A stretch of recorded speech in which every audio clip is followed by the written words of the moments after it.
J'aimerais que nous puissions dans cette matinée, ensemble, le thème va s'afficher, être épuisé.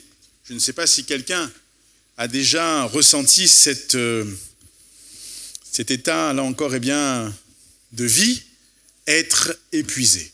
Alors pour ce faire, nous allons ouvrir la parole de Dieu dans le livre des psaumes, au chapitre 68, le livre des psaumes au chapitre 68, et nous ferons la lecture de quelques versets pour déjà avoir le contexte de ce passage, et ensuite parler et nous entretenir très simplement autour de, là encore, la parole de Dieu et de ce que le Seigneur dépose sur nos cœurs. Le psaume 68 nous dit ceci, c'est un psaume de David, « Dieu se lève, ses ennemis se dispersent, et ses adversaires fuient devant sa face. Comme la fumée se dissipe, tu les dissipes. Comme la cire se fond au feu, les méchants disparaissent devant Dieu.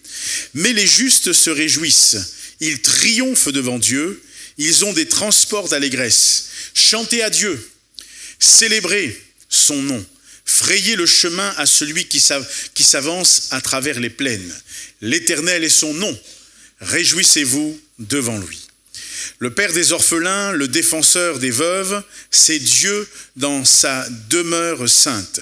Dieu donne une famille à ceux qui étaient abandonnés. Il délivre les captifs et les rend heureux.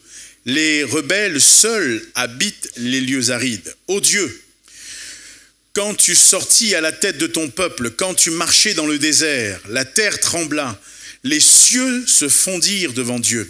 Le Sinaï s'ébranla devant Dieu, le Dieu d'Israël. Tu fis tomber, et c'est le verset qui nous intéresse, tu fis tomber une pluie bienfaisante ô Dieu, tu fortifias ton héritage épuisé. Alors, je vous encourage à continuer à faire la lecture de ce psaume, mais je retiens ce verset sur lequel nous allons dans quelques instants nous entretenir.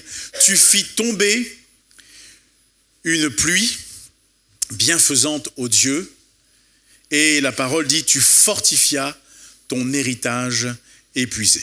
Je ne sais pas si vous l'avez déjà remarqué, mais lorsque vous lisez dans le livre des Nombres, au chapitre 10, au verset 35, Moïse va pousser aussi le même cri que ce qui est écrit ici, là encore dans le psaume 68 au verset 2. Il dira, quand l'arche partait, Moïse disait, lève-toi Éternel et que tes ennemis soient dispersés et que ceux qui te haïssent fuient devant sa face. Voyez-vous, mes frères et sœurs et mes chers amis, alors que les Israélites suivaient l'arche de l'Alliance, Moïse va demander à Dieu que celui-ci, là encore, puisse faire fuir et disperser les ennemis du peuple.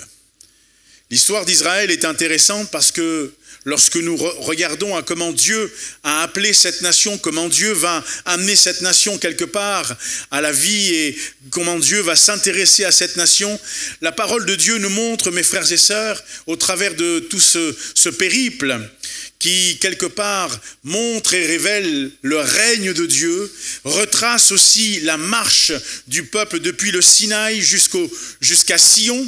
Eh bien, nous voyons comment Dieu a secouru cette nation d'Israël, en guidant son peuple, non pas avec un bâton, non pas avec, là encore, encore une attitude très dure, mais avec une attitude d'amour, en guidant ce peuple avec beaucoup d'empressement, parfois, en le reprenant parce qu'il était nécessaire de le reprendre, en lui rappelant les promesses parce qu'il était nécessaire de lui rappeler les promesses.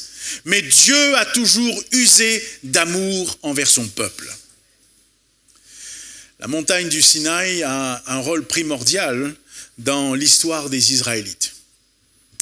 C'était sur cette montagne que Dieu avait rencontré cet homme qu'on appelle Moïse, cette figure de l'Ancien Testament. Il lui avait donné la mission d'aller et d'être celui par qui Dieu allait délivrer, entre guillemets, son peuple de l'Égypte. Moïse, bien sûr, vous connaissez l'histoire, il ne se sent pas à la hauteur, mais Dieu va l'utiliser. Dieu ne regarde pas nos imperfections, il ne regarde pas à nos limites. Dieu regarde à notre cœur. Moïse, malgré tout, malgré ses limites, malgré ses imperfections, malgré tout ce qu'il a porté devant Dieu, était désireux de servir la cause de l'Éternel. Et je crois que c'est ça que le Seigneur veut trouver dans nos cœurs. Et à cette montagne, la nation d'Israël était revenue. Elle avait reçu quoi? Les lois de Dieu. Alors qu'elle était dans la promesse, dans la présence de Dieu, nous l'avons lu ensemble, cette montagne va trembler parce que la présence de Dieu était là. Et quand Dieu est dans un lieu, quand Dieu est dans un endroit, sa présence se manifeste. Et le Seigneur sait glorifier son nom. Alors, cette montagne était un rappel constant de la parole de Dieu et des promesses qu'il avait faites à son peuple. Et j'aimerais que nous comprenions une chose, frères et sœurs, il en est aussi de même pour nous. Le Seigneur, au travers de l'œuvre que Jésus a accomplie sur la croix, nous ramène constamment, là encore, à cette réalité. La parole qu'il nous a adressée quand Jésus, sur le bois infâme de la croix, dit « Tout est accompli ». L'œuvre, elle est parfaite. Il n'y a rien à ajouter, il n'y a rien à retrancher. Et quand Jésus dit « Tout est accompli », mon frère, ma sœur, découle de ces paroles qui ont été prononcées des belles promesses et surtout une assurance de la présence de Dieu, de l'amour de Dieu et du secours de Dieu pour nos vies, quelles que soient nos difficultés. Le psaume que nous avons lu ensemble est associé au fait que David conduisait ici cette procession joyeuse qui transportait l'arche, quand vous lirez dans 2 Samuel chapitre 6, versets 11 à 15. Il transportait l'arche de la maison d'Obed-Édom jusqu'à Jérusalem. Et je lis le passage, dans 2 Samuel 6, 11, 15, il est écrit ceci. « L'arche de l'Éternel resta 3 ans dans la maison d'Obed-Édom, de Gath. Et l'Éternel bénit Obed-Édom et toute sa maison. On vint dire au roi David, l'Éternel a béni la maison d'Obed-Édom et tout ce qui est à lui à cause de l'arche de Dieu. Et David se mit en route. Il fit monter l'arche de Dieu depuis la maison d'Obed-Édom jusqu'à la cité de David au milieu des réjouissances. Quand ceux qui portaient l'arche de l'Éternel eurent fait 6 pas, on sacrifia un bœuf et un veau gras. David dansait de toutes ses forces devant l'Éternel. Et il était ceint d'un éphod de lin.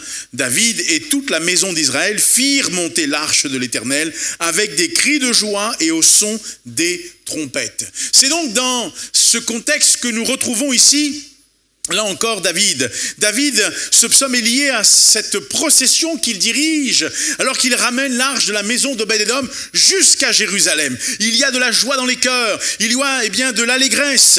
Et la parole de Dieu nous montre qu'avec le peuple qui est là, qui est avec David, qui se réjouit, il y a le son de ces trompettes qui retentissent et qui quelque part traduisent aussi la reconnaissance et l'amour que chacun a pour Dieu. Mes frères et sœurs, il est intéressant de noter que dans ce temps de réjouissance, la présence de Dieu communiquait une très grande joie à tous ceux qui étaient là. Et voyez-vous, j'aimerais qu'on note ceci, que la présence de Dieu,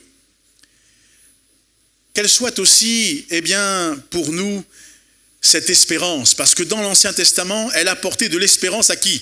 À l'orphelin. Elle apportait de l'espérance à qui? À la veuve. Elle apportait de l'espérance à qui? Aux prisonniers et à toute personne qui vivait dans une solitude et dans la solitude. Et je crois que, comme je viens de le citer, aux plus vulnérables, le Seigneur communiquait cette joie. Il apportait cette espérance. Et quand nous nous rappelons de ce que Jésus a fait pour nous sur le bois infâme de la croix, nous voulons nous aussi déclarer avec le Seigneur, merci. Merci Seigneur pour cette œuvre parfaite. Et notre cœur est encouragé, notre cœur est fortifié, notre cœur est dans la joie. Nous avons besoin d'entretenir, malgré les circonstances, parfois compliquées, pénibles, que nous pouvons vivre. Nous avons besoin de nourrir dans notre vie cet aspect particulier de la louange, de la reconnaissance et de l'adoration à notre Dieu. Il y a beaucoup de joie dans cette procession. Et David loue Dieu pour sa protection, pour sa provision. Lorsque nous voyons la majesté de notre Dieu, notre réponse s'exprime comment? Est-ce que nous baissons la tête, nous murmurons, ou nous sommes avec des larmes? Non, peut-être qu'il peut y avoir des larmes de reconnaissance. Mais David exprime la joie qu'il ressent au travers de cette réponse par la louange qui nourrit son cœur, qui nourrit sa vie, qui nourrit son être tout entier. Et ce psaume 68 est un chant de foi. Pourquoi je dis un chant de foi? Parce que tout ce qui est là, que David va écrire, il ne l'a pas encore forcément vécu. Mais dans la foi, il déclare que le Seigneur est celui qui va agir. Dans la foi, il déclare que le Seigneur est celui qui va secourir. Dans la foi, il déclare que le Seigneur est celui qui va se lever et qui va glorifier son nom.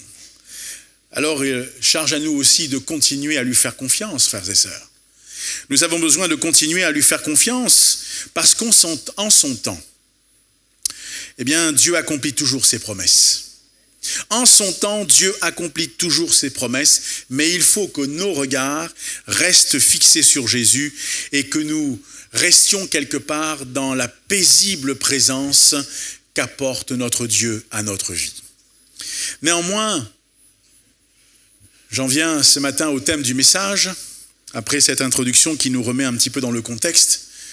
Il arrive que dans la vie, parfois, nous puissions connaître des temps de fatigue. Ceux-ci peuvent être dus à diverses situations. Parfois, voyez-vous, des imprévus, des difficultés, des moments de lutte, de combat, une santé qui est fragile et d'autres situations encore. Ce que je note dans ce passage, comme je l'ai dit, c'est un chant de foi que David, quelque part, fait monter vers son Dieu. Il n'a peut-être pas encore vu tout se réaliser, mais il sait que son Dieu est celui qui est avec lui. Il sait que son Dieu est celui qui prend soin de lui. Il sait que son Dieu est celui qui se tient devant lui et qui marche là encore devant lui. Et j'aimerais t'encourager, mon frère, ma sœur. Peut-être que tu traverses des temps particuliers.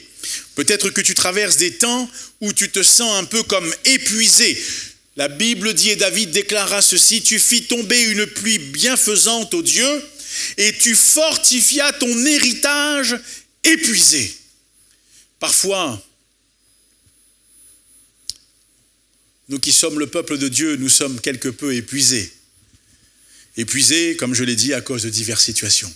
Épuisés parce que peut-être tu as parlé de Jésus à des personnes qui te sont chères et les portes sont fermées, les verrous sont cadenassés, les attitudes sont, là encore, dures parfois à supporter. Et dans ton cœur, tu te poses des questions. Comment ça se fait? Pourquoi? Seigneur, comment est-ce qu'ils n'ouvrent pas leur cœur? Alors j'aimerais que tu puisses laisser le Seigneur encourager ton cœur. Il y a des hommes de la Bible, des personnages de la Bible qui ont été eux aussi épuisés, mais qui ont vu la main de Dieu. Il y a dans ce lieu certainement des personnes qui peuvent témoigner en levant leurs mains. J'ai été épuisé, mais j'ai vu la main de Dieu. Et j'aimerais qu'au travers de deux personnages que nous allons, là encore, tenter de scanner très rapidement, laisser l'Esprit de Dieu encourager notre cœur. Le premier personnage, Élie le prophète, nous le connaissons au travers de la parole. Nous avons lu des récits. Et l'histoire de cet homme est intéressante, mais au travers de son histoire, nous savons qu'il va un jour faire face à un roi qui semble être méchant et qui est méchant. La parole de Dieu parle de sa méchanceté. On l'appelle Akab. Mais regardez, ce que la parole de Dieu dit dans 1 Roi 17, 1. Élie le Tishbite, l'un des habitants de Galaad, dit à Akab, « L'Éternel est vivant, le Dieu d'Israël dont je suis le serviteur, il n'y aura ces années-ci ni rosée ni pluie, sinon à ma parole. » Il fallait beaucoup de courage à Élie pour déclarer une telle parole devant cet homme qui était le roi. Seulement, Élie ne le faisait pas de son propre chef. C'est poussé par l'Esprit de Dieu qu'Élie va apporter ce message au roi. Il en fut ainsi dans tout le pays pendant 3 ans et 6 mois. Dieu n'avait pas oublié Élie. Souvenez-vous, il va prendre soin de lui et cela d'une manière miraculeuse. Au torrent de Kérit, nourri par les corbeaux, abreuvé par l'eau du torrent. Puis, une autre étape le mènera où? À Sarepta. Et là, la parole de Dieu le mène et nous montre qu'il est mené chez une veuve. Là encore, Dieu va prendre soin de lui. Il aura à manger et à boire par cette veuve, parce qu'il y avait une soumission, parce qu'il y avait là encore une direction, qu'il y avait là encore la main de Dieu qui agissait. Cette veuve, pourtant, si vous vous souvenez bien, elle n'avait qu'elle-même qu'un peu d'huile et un pot de farine. Un peu d'huile et un pot de farine. Mais nous savons comment Dieu va multiplier cette provision qui était insuffisante déjà pour la veuve. Mais Dieu va prendre soin de son serviteur. Nous savons aussi comment Dieu va se servir de son serviteur pour ramener à la vie un enfant qui était mort. Et vous lirez cela dans 1 Roi 17, 19 à 24. Alors, quand vous lisez ça, quand vous entendez ça, vous dites, mais Élie, c'est un homme qui est béni. Élie, c'est un homme qui voit la main de Dieu. Le Seigneur prend soin de lui. Les corbeaux viennent lui amener à manger. Ils ont dû résister, les corbeaux. Ils viennent lui amener à manger. Il a de l'eau. Un peu plus loin, la veuve lui fait là encore les gâteaux, les pains, etc. Il peut être nourri. Dieu se sert de lui. Cet enfant est ramené à la vie. Et après tous ces événements qu'il traverse, au sein d'une sécheresse, je vous le rappelle, il n'est pas dans un lieu où, là encore, au milieu d'une palmeraie, mais il est dans un temps de sécheresse, où il n'y a rien, où c'est compliqué, où, là encore, la moindre goutte d'eau est si précieuse. Élie est là, et Dieu prend soin de lui. La Bible nous apprend qu'un défi va être lancé par la suite aux faux prophètes. Il y avait des faux prophètes. Quand il y a le vrai, il y a toujours le faux. Un jour, je me souviens, on était en Asie. Quand je me suis marié, on est allé en Asie. Et j'étais à l'époque friand des montres. Je me rappelle, on se baladait. Tout d'un coup, il y a quelqu'un qui vient me voir, il me montre une montre. Je vois la montre. J'ai la tête qui est retournée, quoi. Je me dis, mais au fond de mon cœur, je me dis, fais attention, David, tu repasses par Charles de Gaulle. Et on ne sait jamais. Donc j'ai dit merci beaucoup. J'ai dit merci. Il m'a dit, non, allez, je te fais, il a descendu le prix. Tout comme quand vous allez en Afrique, vous voyez des montres, c'est des super belles montres. La dernière fois, j'étais je ne me rappelle plus, au Togo ou au Kenya. Les prix descendent. Puis au bout d'un moment, tu dis, non, c'est pas, je ne vais pas prendre, excusez-moi, non, je ne vais pas prendre. Parce que quand il y a le vrai, il y a forcément le faux. Mais là, on nous parle des faux prophètes. Et ces faux prophètes, eux, était animé par une autre vision, par un autre cœur. Et Élie va se présenter, là encore, devant Akab. Et là encore, il va y avoir un défi qui va être lancé. Dieu va répondre puissamment par le feu. Et le Seigneur va glorifier son nom. La parole de Dieu nous montre comment Dieu va, là encore, bénir, là encore, particulièrement son serviteur. Au sein de ce marasme, au sein de cette confusion, Dieu marque la différence. Pendant ce temps-là, la femme d'Akab, Jézabel, que faisait-elle? Elle massacrait les prophètes de l'Éternel. La Bible dit dans le chapitre 18 au verset 4. Et on a dit qu'on cherchait partout, voyez-vous, on a cherché partout, le serviteur de Dieu. Alors je vous remets très rapidement dans le contexte parce qu'il était là et la parole de Dieu dit mais c'est là au mont Carmel qu'il va y avoir ce fameux défi. Écoutez bien ce que la parole de Dieu dit dans 1 Roi chapitre 17 verset 18 17 à 18. À peine Akab aperçut-il Élie qu'il lui dit « Est-ce toi qui jettes le trouble ?» Je reviens sur ces passages. « Est-ce toi qui jettes le trouble en Israël ?» Élie répondit, « Je ne trouble point Israël, c'est toi au contraire, et la maison de ton père, puisque vous avez abandonné les commandements de l'Éternel et que tu es allé après les Baals. » Un peu plus loin, Élie dit au peuple, « Je suis resté seul des prophètes de l'Éternel, et il y a 450 prophètes de Baal, que l'on nous donne. » Et c'est là où le défi est lancé.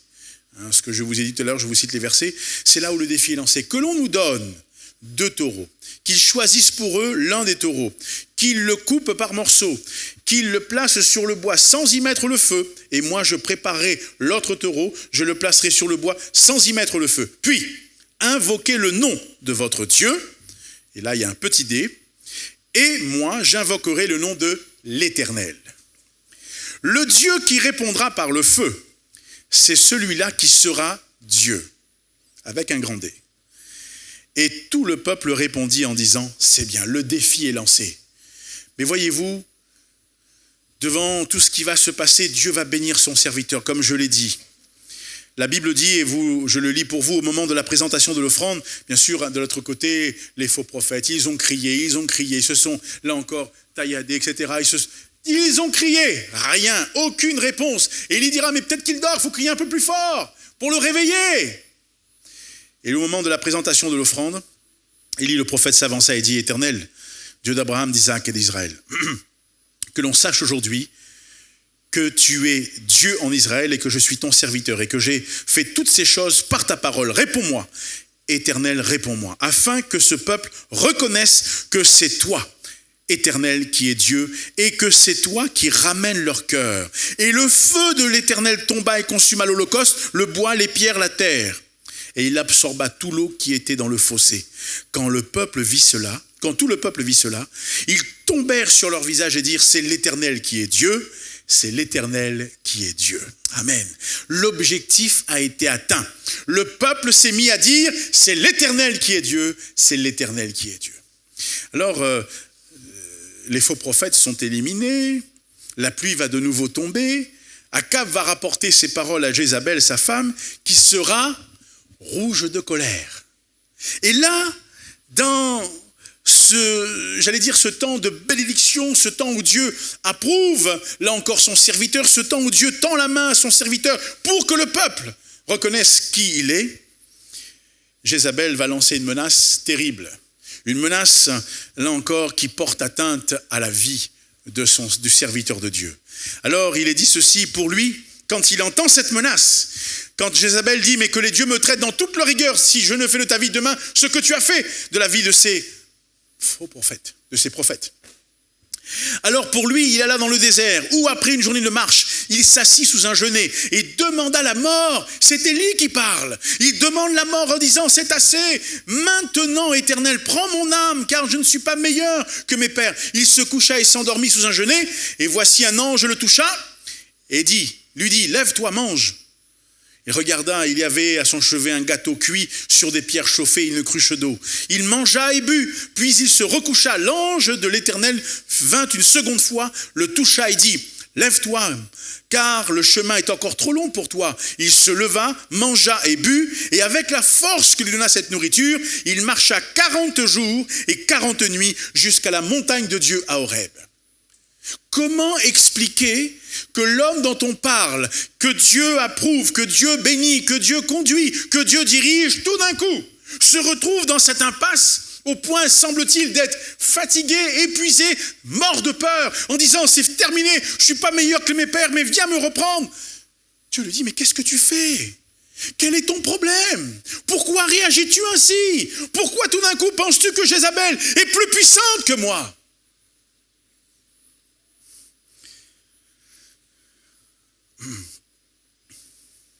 Mes frères et sœurs, combien de fois dans notre vie chrétienne, sous une pression particulière alors que Dieu est dans nos vies et conduit nos vies et nos pas, nous avons nous aussi réagi comme, là encore, l'a fait ici Élie, le serviteur de Dieu. Tout d'un coup, sur une parole, sur peut-être une déclaration, nous avons oublié tout ce qui concernait, là encore, notre Dieu. Élie, tout d'un coup, ne voit plus ces choses. Il dit, mais prends mon âme, je ne suis pas meilleur que mes pères, c'en est assez, je suis fatigué. Cette femme, elle vient, elle lance ce défi, oh là là, qu'est-ce qui va se passer, comment ça se fait ?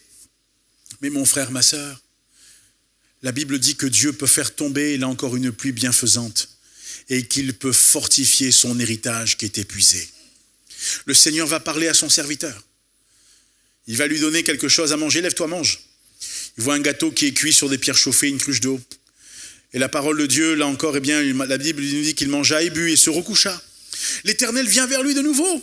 Et il le touche encore un peu, il lui dit, mais lève-toi, mange, car le chemin est encore trop long pour toi. Dieu n'en avait pas fini avec Élie, contrairement à ce qu'il pensait. Et peut-être que parfois dans nos vies, nous pensons qu'il n'y a plus d'issue, nous pensons qu'il n'y a plus de possibilité. Voyez-vous, David, quand il conduisait cette procession, qu'il ramenait l'arche, là encore de la maison d'Obed-Édom, de Gath, à Jérusalem, il y avait de la joie. La Bible dit qu'il dansait de toutes ses forces. Nous sommes au Moyen-Orient, en Orient, et là il y a bien sûr cette expression qui est corporelle, et David le fait avec, là encore, une pureté dans son cœur. Il se met à danser devant l'arche de l'Éternel parce qu'il est là, la présence de Dieu est là, il accompagne là encore cette arche, il y a dans son cœur un désir de redonner à Dieu, là encore, ce qui est à lui, mais de pouvoir être cet instrument entre les mains de Dieu. Et j'aimerais t'encourager, mon frère, ma sœur, toi qui as choisi de suivre le Seigneur, ne baisse jamais les bras, ne te laisse jamais vaincre par une parole, par une déclaration, par un sentiment, parce que le Seigneur est toujours à tes côtés. Le Seigneur est toujours à tes côtés. Il fait tomber une pluie bienfaisante et il fortifie son héritage. Qui est cette pluie bienfaisante? C'est l'action de l'Esprit de Dieu qui est venu par, là encore, l'œuvre que Jésus a accomplie. La Bible dit, Jésus dit, si je ne m'en vais pas, ça sera difficile pour vous. Mais il vous est avantageux que je m'en aille. Car alors je vous enverrai le Consolateur. Et l'Esprit de Dieu est à nos côtés et il nous encourage quotidiennement dans notre marche. Ne te laisse pas vaincre, mon frère, ma sœur. Alors Élie a voulu abandonner, mais le Seigneur l'a rattrapé. Il était épuisé, le Seigneur l'a renouvelé. Il a continué sa marche, il est allé là où Dieu lui a demandé d'aller pour oindre à sa place Élisée, qui allait continuer aussi l'œuvre que Dieu avait déjà commencé de faire. Ça, c'était dans l'Ancien Testament. Dans le Nouveau Testament, la Bible nous parle d'un autre personnage que nous connaissons bien. Pierre. Je ne sais pas si vous connaissez Pierre, tout du moins vous avez déjà lu. Quand on dit le mot connaître, c'est un peu, voilà, c'est une déformation de la langue française. Je connais, bon, quand je vous dis que je connais quelqu'un, en général que tu as déjà parlé avec lui, quoi. Mais là, nous, on a connu et on connaît Pierre au travers des écrits. On voit le personnage qui est là, ses disciples qui sont là, et parmi eux, il y a cet homme Pierre. Pierre est connu parce que Pierre est un homme qui n'hésite pas à dire, c'est un peu, vous savez, le leader du groupe, quelque part. Il est là, et devant Jésus, dans Jean 6, vous voyez, quand tous partent, mais Jésus se retourne vers eux et dit, mais vous aussi, vous ne voulez pas vous en aller? Et Pierre fait une déclaration qui est, là encore, théologique, mais qui est très profonde. Il dit, Seigneur, à qui d'autre irons-nous qu'à toi? Tu as les paroles de la vie éternelle et nous avons cru et nous avons connu que tu es le Christ, le Fils du Dieu vivant. Alléluia. Ça, c'est l'apôtre Pierre. Ça, c'est l'homme qui est plein de fougue. C'est l'homme qui aussi, dans son cœur, aime son Dieu. Avec ses défauts, avec ses manquements, mais il aime Dieu. Et la parole nous encourage, là encore, à être des hommes et des femmes qui aiment le Seigneur. Alors écoutez bien, cet homme Pierre, qui avait été témoin de belles guérisons, de belles délivrances, il suit Jésus jusqu'au bout, mais au moment crucial. Pierre, à cause de la crainte, de la peur, va renier son maître. Ah, c'est dur ça.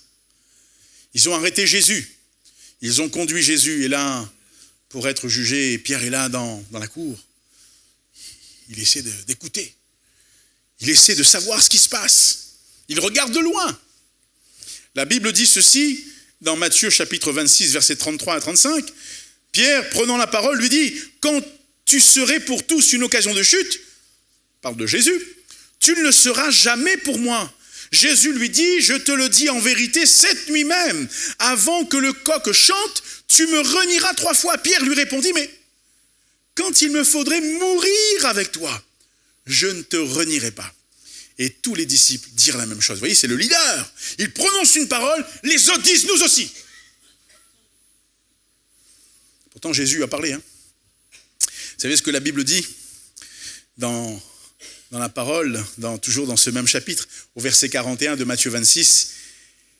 Jésus dit, veillez et priez afin que vous ne tombiez pas dans tentation. L'esprit est bien disposé, mais la chair est faible. Jésus connaît comment est-ce que nous sommes formés. Il connaît nos limites, il connaît peut-être là encore les limites que nous avons, et il le sait très bien. Et il avait parlé à Pierre en disant, attention Pierre, tu vas me renier, que tu le veuilles ou pas, il faut que tu entendes la vérité. C'est ce qui va se passer. Alors que Jésus avait été arrêté et emmené devant Caïphe, Pierre, là, qui le suivait de loin, va le renier. Et la parole de Dieu donc s'accomplit. Voyez-vous, ceux qui avaient saisi Jésus l'emmenèrent chez le souverain sacrificateur Caïphe, où les scribes et les anciens étaient assemblés. Pierre le suivit de loin. Et il le suivit de loin. Et tout d'un coup, là encore, un peu après, vous savez qu'une servante va s'approcher, vous lirez ça dans Matthieu 26, une servante va s'approcher de lui et dit, toi aussi tu étais avec Jésus le Galiléen, mais il le nia devant tous, en disant, je ne sais pas ce que tu veux dire, comme il se dirigeait vers la porte. Une autre servante le vit, et de nouveau elle va lui dire, elle va lui parler de la même manière. Celui-ci était aussi avec Jésus de Nazareth. Il le nia de nouveau. Et vous savez que la parole de Dieu va encore, ça monte crescendo. Certainement, quelqu'un d'autre dit, certainement tu es aussi avec ces gens-là, car ton langage te fait reconnaître. Alors il se mit à faire des imprécations et à jurer, je ne connais pas cet homme. C'est dur. Pierre qui dit, je ne connais pas cet homme, il parle de Jésus. Et aussitôt, que fait le coq? Et il chante. Jésus l'avait déjà dit, le coq chante. Et Pierre se souvint de la parole que Jésus avait dite, alors avant que le coq ne chante, tu me renieras 3 fois. Et étant sorti, il pleura amèrement. C'est un échec pour Pierre. C'est un échec pour cet homme qui aime Jésus. C'est un échec pour ce disciple qui a suivi Jésus. C'est un échec pour lui parce qu'il a renié le maître. Il pensait être suffisamment équipé pour pouvoir tenir tête aux religieux de l'époque et à ceux qui étaient là dans la cour. Mais non, ce n'est pas possible. Il a été vaincu. Il est passé par un temps, là encore, d'épuisement où tout d'un coup, il s'est senti vraiment moins que rien. Pourquoi j'ai fait ça? Et vous savez, les accusations qui viennent de tous les côtés, qui viennent de toutes parts, et qui viennent et qui t'accusent. C'est la grande réalité.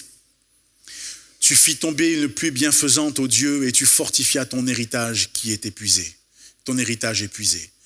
Parfois, on se rend compte dans nos vies que nous sommes dans cette situation épuisée. Épuisée parce que nous n'avons peut-être pas fait comme Dieu voulait qu'on fasse. Épuisée parce que nous n'avons pas fait ce que Dieu voulait qu'on fasse. Mais on découvre au travers de Pierre, et je reviens à cet homme, un homme amer, un homme qui est brisé, un homme qui est bouleversé. Et tout cela entraîne un épuisement. Il a renié le maître et au fond de lui, rien ne va plus. Quand tu as fait quelque chose qui n'est pas bon, qui n'est pas bien, que tu le comprends, tu es bouleversé. T'en perds entre guillemets parfois le sommeil. Tu n'es plus en paix. Quelque chose te manque. Tu dis, mais comment je peux faire pour réparer ça? C'est compliqué, il n'y a plus d'espérance, il n'y a plus d'espoir. Comment corriger l'erreur que j'ai commise? Pierre a dû repasser cette question en boucle dans sa tête. Pourquoi est-ce que j'ai fait ça? Comment puis-je réparer? Impossible, impossible. Mais la Bible nous montre que lorsque Jésus est ressuscité, qu'il est vivant, qu'il apparaît aux disciples, en se montrant à eux à plusieurs reprises et prouvant ainsi les signes de sa résurrection, Pierre ne sait pas quoi faire, mais Jésus lui posera des questions pour l'affranchir de son erreur. Pierre, m'aimes-tu? C'est une question cruciale. Ah, tu as dit, mais quand tous t'abandonneraient, moi, Pierre, le mot Pétros, Pierre. Moi, Pierre, pas la pierre, Pétra. Le mot grec, Pétra, c'est la pierre, la terre. Mais Pétros, le prénom, moi, Pétros, moi, Pierre, je ne vais pas t'abandonner. Et Jésus lui dit, Pierre, est-ce que tu m'aimes? Je ne sais pas ce qu'on aurait fait, nous, mais j'imagine que Pierre a dû faire comme ça. Pierre, m'aimes-tu? Le Seigneur lui dit, après avoir mangé, quand vous lisez dans Jean 21, au verset 15 à 17, après qu'ils eurent mangé, Jésus dit à Simon-Pierre, Simon, fils de Jonas, m'aimes-tu plus que le même ceci? Et il répondit, oui Seigneur. Ah, il répond quand même, mais il réfléchit. Oui Seigneur, tu sais que je t'aime. Et dans cette déclaration, tu sais que je t'aime, c'est Seigneur, ne retourne pas le couteau dans la plaie. Mais Jésus ne retourne pas le couteau dans la plaie. Jésus pose une question. Et la réponse de Jésus est celle-ci. Paix mes agneaux. Paix mes agneaux. Mes frères et sœurs, quand vous lisez ce passage, et je continue, il lui dit une seconde fois, Simon, fils de Jonas, m'aimes-tu? Jésus lui répondit, oui Seigneur, tu sais que je t'aime. Jésus lui dit, paix mes brebis. Il lui dit pour la troisième fois, Simon, fils de Jonas, m'aimes-tu? Pierre fut attristé de ce qu'il lui avait dit pour la troisième fois, m'aimes-tu? Et il lui dit, Seigneur, tu sais toutes choses, tu sais que je t'aime. Et Jésus lui dit, paix mes brebis. Quand Jésus parle ici à Pierre, vous avez besoin de comprendre avec moi que Jésus est en train de restaurer Pierre. La restauration, elle n'est pas Jésus. Non, Pierre, tu t'es trompé. Tu vois, psychologiquement, Jésus ne donne pas un cours de psychologie. Il ne lui dit pas, c'est tel syndrome que tu as eu, que tu vis. Non. Jésus lui dit, Pierre, paie mes agneaux, paie mes brebis, paie mes brebis. Écoutez bien, Jésus lui dit, tu vois mon peuple, il faut que tu en prennes soin d'une manière administrative. Tu dois établir les choses. Tu dois structurer les choses, d'accord? Ça, c'est important. Et Pierre, c'est un peu un gars qui aime structurer les choses. Il fait des grandes déclarations. Okay. Mais le Seigneur va insister sur deux points différents en lui disant « paie mes brebis ». Et deux fois, il lui dit « paie mes brebis ». Là, c'est « prends-en soin spirituellement ». La pensée du grec, c'est « prends-en soin spirituellement ». Et équipe-les, donne-leur ce qui est nécessaire. Tu dois bien sûr structurer, tu dois bien sûr ordonner, tu dois bien sûr, là encore, préparer, mais tu dois aussi prendre soin de ces brebis. Qu'est-ce que fait Jésus? Il fait tomber une pluie bienfaisante sur son héritage qui est épuisé. Pierre est épuisé, Pierre est fatigué, Pierre ne veut plus continuer. Il est là, il dit, mais tu sais que tu m'aimes, tu sais que je t'aime Seigneur, tu sais toutes choses au final. Pourquoi tu me poses la question?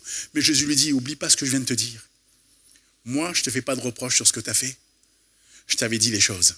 Mais je veux t'encourager pour que de cet épuisement dans lequel tu es, tu sortes et que tu continues à avancer. Et que tu prennes soin de mes brebis en leur donnant ce qui est là encore nécessaire, en les équipant, là encore en les édifiant, en prenant soin d'eux. Alors mes frères et sœurs, et mes chers amis, vous qui nous écoutez sur cette page YouTube, que le Seigneur encourage chacun d'entre vous. Que Dieu nous encourage, parce que Dieu fait tomber une pluie bienfaisante et il fortifie son héritage qui est épuisé.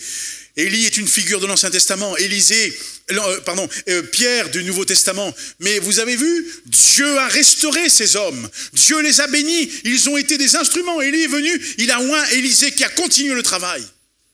Pierre est un homme, un des apôtres qui a été avec Jésus et que Dieu a utilisé. Il a écrit, là encore, dans la parole, cet épître. Et nous savons que, là encore, ce sont des figures qui ont marqué, là encore, l'époque du Nouveau Testament et qui ont, là encore, permis à l'évangile de continuer d'être annoncé. Alors ce matin, j'aimerais, là encore, que le Seigneur encourage chacun d'entre nous. Dans ce même psaume 68, écoutez bien, au verset, là encore, 29, il est dit, « Ton Dieu ordonne que tu sois puissant, affermis, ô Dieu, ce que tu as fait pour nous. » Alors j'aimerais te dire ce matin, tu es peut-être épuisé. Quand tu es épuisé, qu'est-ce que tu fais? Tu réalises comme David que la présence de Dieu, alors qu'il ramène l'arche d'Obed-Édom à Jérusalem, il est là, il danse. Quand vous regardez bien comment les Juifs dansent, ils s'expriment c'est une expression corporelle qui est intense. David, de tout son cœur et profondément, danse devant l'arche. Il est heureux, il est plein de joie. Quand tu réalises que la présence de Dieu est avec toi, alors tu laisses la joie de Dieu envahir ton cœur et tu oublies ces choses, tu les mets de côté, tous les problèmes que tu as. Pourquoi? Parce que Dieu prend soin de tes besoins. Et le Seigneur ton Dieu ce matin ordonne que tu sois puissant. Mon frère, ma sœur, toi qui es ici dans ce lieu, toi qui nous écoutes sur cette page là encore YouTube, ton Dieu ordonne que tu sois puissant. et le Seigneur va t'encourager. Le Seigneur va te fortifier et il va te renouveler. Notre Père et notre Dieu, nous bénissons ton nom. Nous te rendons grâce, nous te louons Seigneur, parce que tu es celui qui prend soin de nous. Seigneur, dans les temps les plus compliqués, les plus difficiles de nos vies, lorsque nous sommes épuisés, fatigués, tu fais tomber une pluie bienfaisante et tu viens, Seigneur, et bien là encore renouveler, fortifier ton héritage qui est épuisé. Seigneur, merci pour ta présence dans nos cœurs et dans nos vies. Merci pour mes frères et pour mes sœurs. Merci parce que tu es là, Seigneur, présent au milieu de nous. Et tu veux encore glorifier le nom de Jésus. Seigneur, je prie pour que dans cette matinée, Seigneur, chacun, s'il se retrouve dans cet état, Seigneur, eh bien de vie, qu'il soit renouvelé, fortifié au nom de Jésus. Tu ordonnes qu'il soit puissant par ta présence et en ton nom, qu'il en soit ainsi, au nom puissant de Jésus. Merci notre Père, merci notre Dieu pour ce que tu fais, pour ce que tu es, pour ce que tu, là encore, déploies dans nos vies et dans nos cœurs. Alléluia. Dans quelques instants, nous allons partager le repas du Seigneur, mais je souhaite qu'avant cela, nous puissions prier un moment le Seigneur.